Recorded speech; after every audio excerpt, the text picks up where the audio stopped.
The movie The Breakfast Club had taken off in the 1980s and has been a huge hit ever since then. It showed that no matter where you came from, you were always accepted and you can get anything done as a team. I watched the movie a couple times and even did a project on it myself with another class in high school.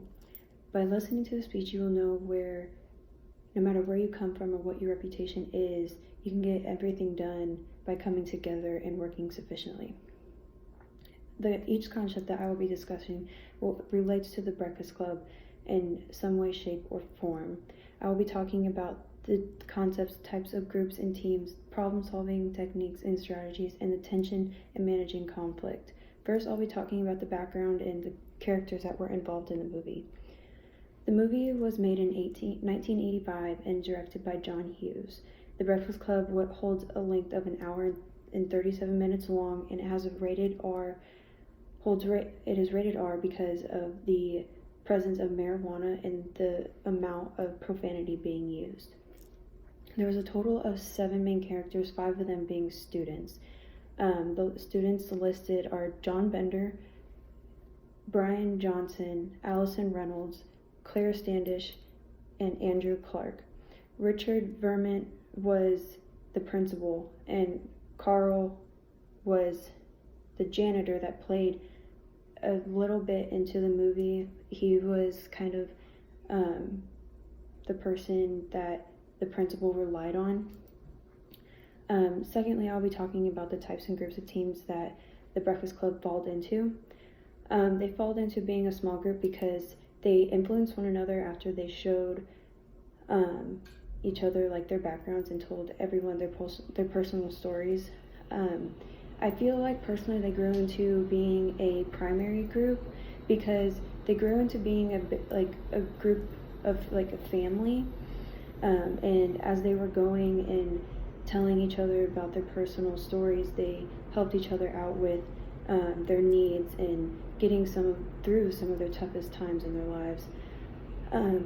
Being along with the primary group, they fall into being a therapy group as well, because even when they were going through and they were showing everybody what they've been through, and it was just kind of like they just needed to have some kind of insight on what they were going through.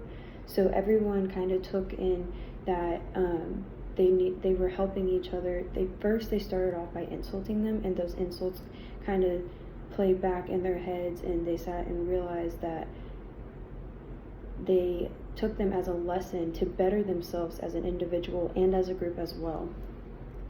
They also fall into being a problem-solving group.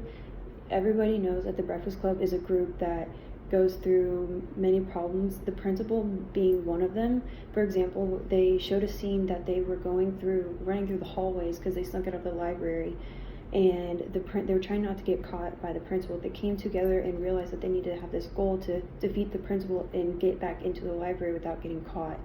So Bender, the troublemaker of the group, he took the fault for everybody so everybody can get back into the library without being caught, but he made a huge ruckus in the hallways, and they kind of all came together and just set that specific goal.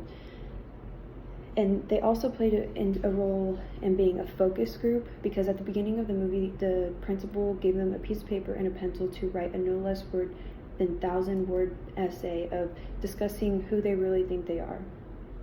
Well, obviously throughout the movie, they did not write the paper, didn't think about writing it.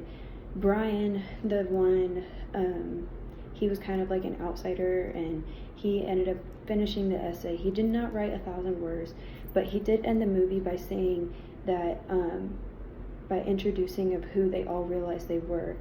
Brian being the outsider, Allison being the freak, Claire being the homecoming or prom queen and the princess, Bender being the troublemaker and criminal, and Andrew being the jock. Next, I will be talking about problem solving and techniques and strategies. The major problem with the group is Bender. They all come to realization and realize that Bender is the biggest problem within the group because he is causing so many problems. to get them, and they can realize they can get in some really serious trouble, and they all don't want to be back in detention again. He was doing things to get everyone in serious trouble, and his actions were kind of based on how the principal was treating him. The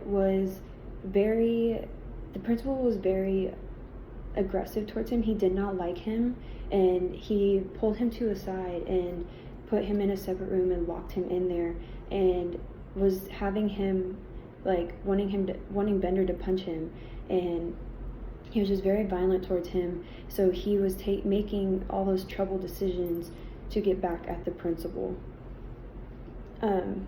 The group also, they first recognized and analyzed the problem, but they didn't really do a good job of coming to a resolution. They just kind of hopped on board with what Bender was doing. Instead of defeating the problem and coming to a resolution, they just kind of followed what he did. Now, eventually they did all get along and worked with the team, but they still should have done the resolution. Next, I'll be talking about the tension and managing conflict. First, I'll be talking about the integration separation. Now, coming into a group of like a whole bunch of teenagers, they're all like curious of like each other's feelings, the background of each other, why they were there, etc.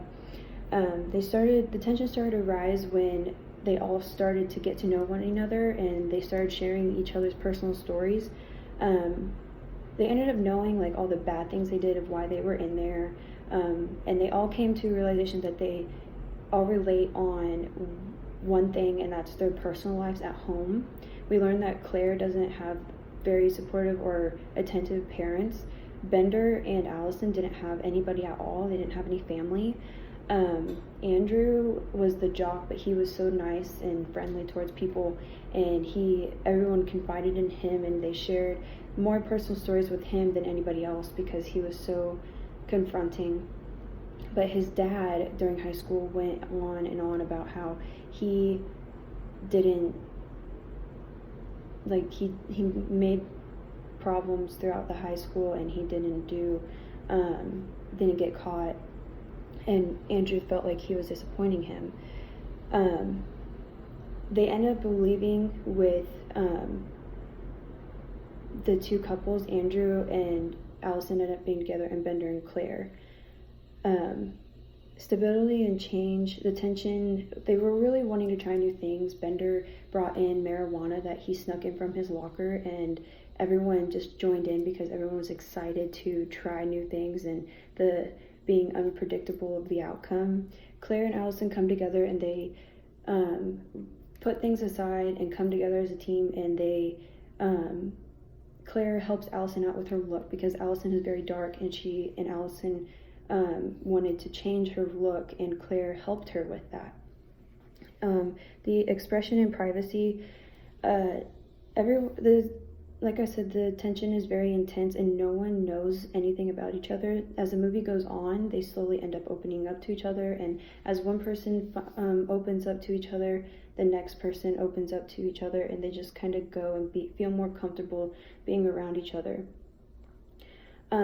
In conclusion, the movie The Breakfast Club shows that no matter where you are in your life or what specific role you hold, anybody can get anything done as a team. Each concept that I discussed in the speech, they summarize how hard they work together, even when the conflict and tension between them is kind of very intense. They end up working well with one another, but they should have came to a resolution about Bender from causing the problems instead of just joining with him. Overall, the Breakfast Club was a huge hit then, and it still is now, and it gives off this message that everyone can get things done, and a teamwork can be very successful no matter where you come from.